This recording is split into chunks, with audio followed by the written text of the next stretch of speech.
Hello, and thanks for joining me.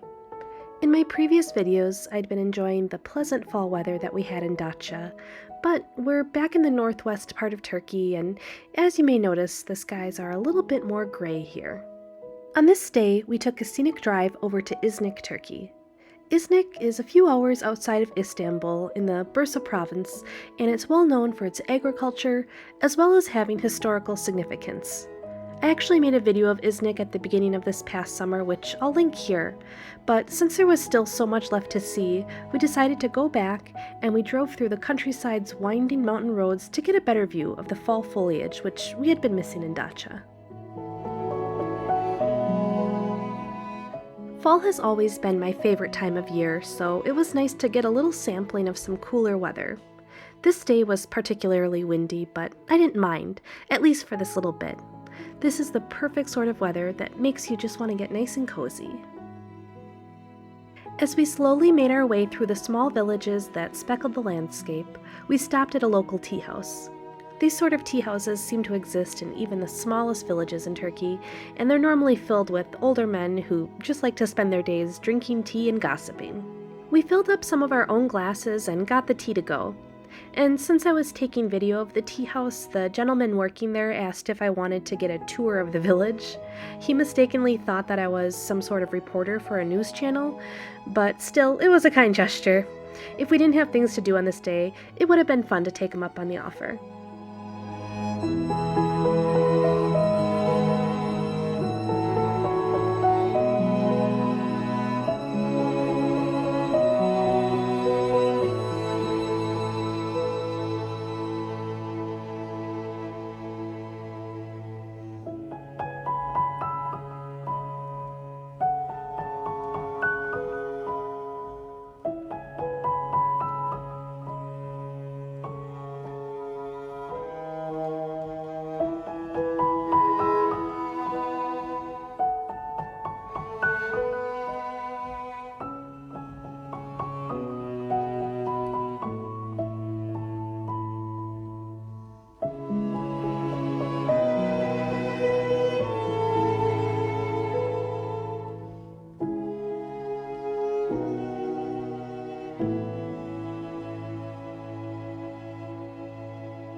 Driving around, we saw many shepherds tending to their flocks of sheep, and of course, their trusty sheepdogs are always with them.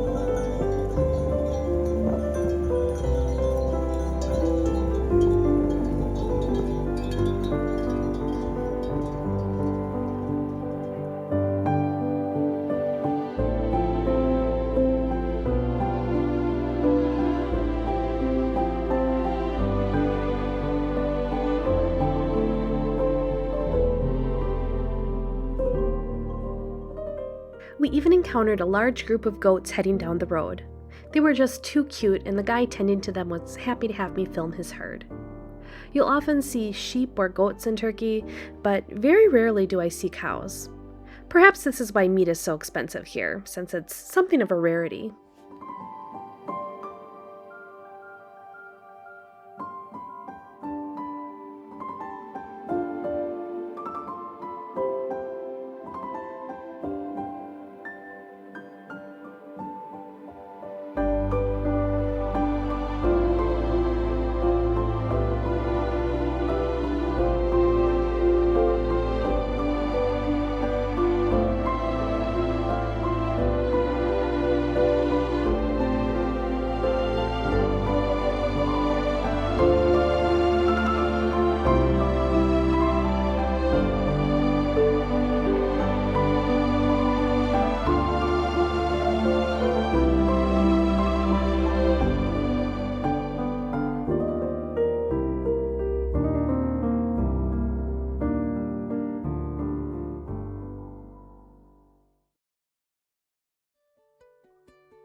One of the most exciting parts of our drive was passing by all of the olive trees which were ready for harvest. As we headed down the mountain with Lake Iznik in the background, we passed a family collecting olives from their trees and decided to stop. They had a small grove of about 200 trees to tend to, and they used a combination of a hand-operated device that sort of looked like a weed whacker that just helps to shake the olives off, and then they also used this small rake-like device that pulls the olives from the branches. In addition, they also just manually removed them. Nets are placed under the trees to collect the falling olives, and then they can gather them a little bit more easily. One day I'd love to see how olives are processed to make olive oil. It's on my bucket list of things to film in the future.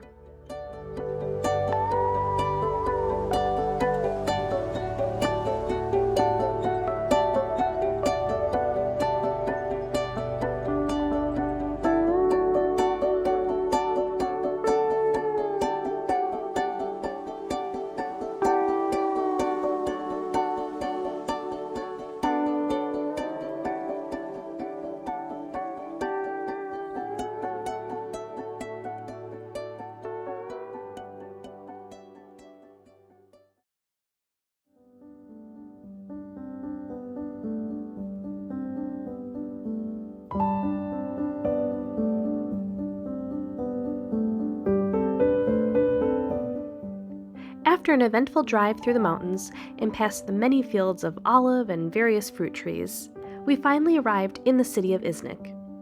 Iznik is located on the far eastern end of Lake Iznik. There's a really nice and long waterfront walkway as well as a bike path and beach access here, so we decided to get out and stretch our legs a little bit and take a stroll. We happened upon an area where there are ruins of an old basilica in the lake. This submerged basilica was actually discovered only back in 2014, and it was thought to be built way back in 303 AD. Iznik is an important place for Christians, and some now believe that this very church was likely the place where the Nicene Creed was written.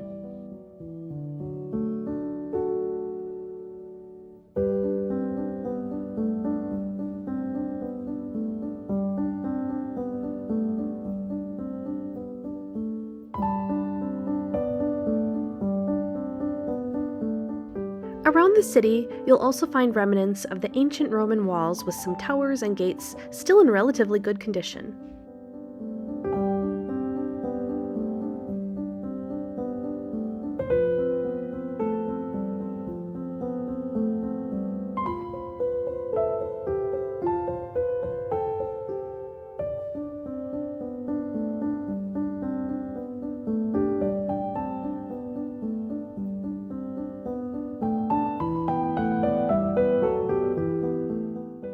There are quite a few archaeological sites throughout the city that are gated off.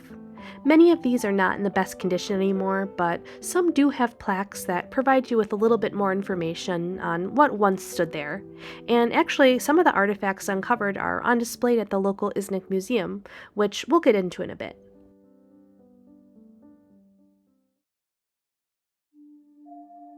There were a couple of museums that we wanted to check out while in the city.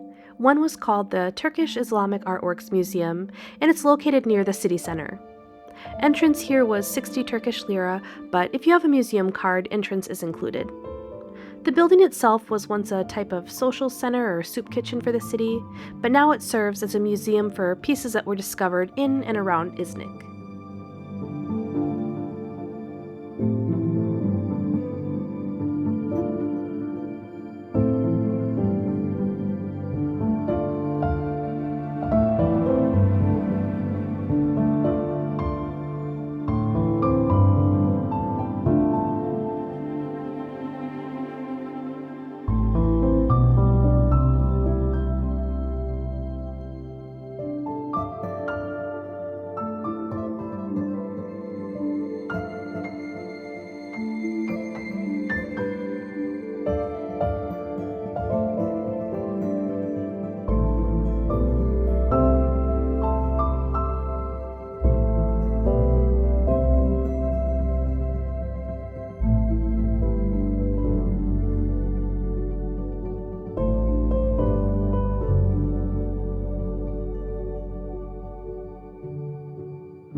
most interesting parts of the museum were the displays of ceramics and tiles. Iznik is actually really well known for its distinct red and blue ceramic designs, and since it was once located on a popular trade route, their designs spread in popularity during the Ottoman Empire. And today the works can still be seen in places all over the world, from Greece to Israel, Egypt, and beyond.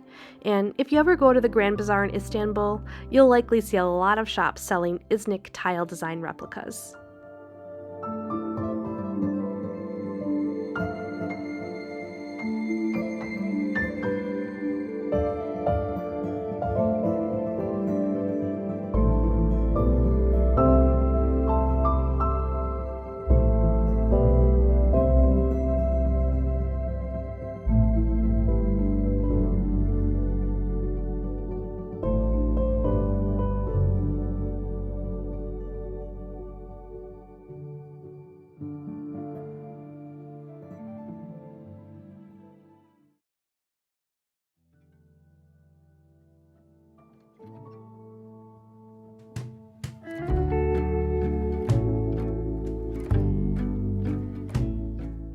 After the museum, we got a small bite to eat at a local lokanta, which is a restaurant I'd best describe as a sort of cafeteria that serves typically Turkish homemade dishes. Of course, we ended the meal with a small glass of tea, or chai as they call it in Turkish. Next, we headed over to the newly constructed Iznik Museum. This archaeological museum costs 70 Turkish lira for entry, but admission is included if you have a museum card. This museum was also on the smaller side, but it had a really nice setup which took you through the ages in a chronological order, starting from the Neolithic. Some artifacts are, of course, quite primitive from a modern perspective, but it always amazes me how well some have held up given that they're thousands of years old. It really is impressive. And it was also fun to know while looking through the displays that these items were all discovered in this very area, so it made it extra special.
While looking at the museum displays, we learned that there were ruins of an old Roman theater in the city, so we went to check it out. Unfortunately, the site was closed. Perhaps this was because of restoration works it looked like were going on, or maybe because of the season, I'm not really sure. But it seemed like a fairly large archaeological site that we'll definitely have to check out at another time.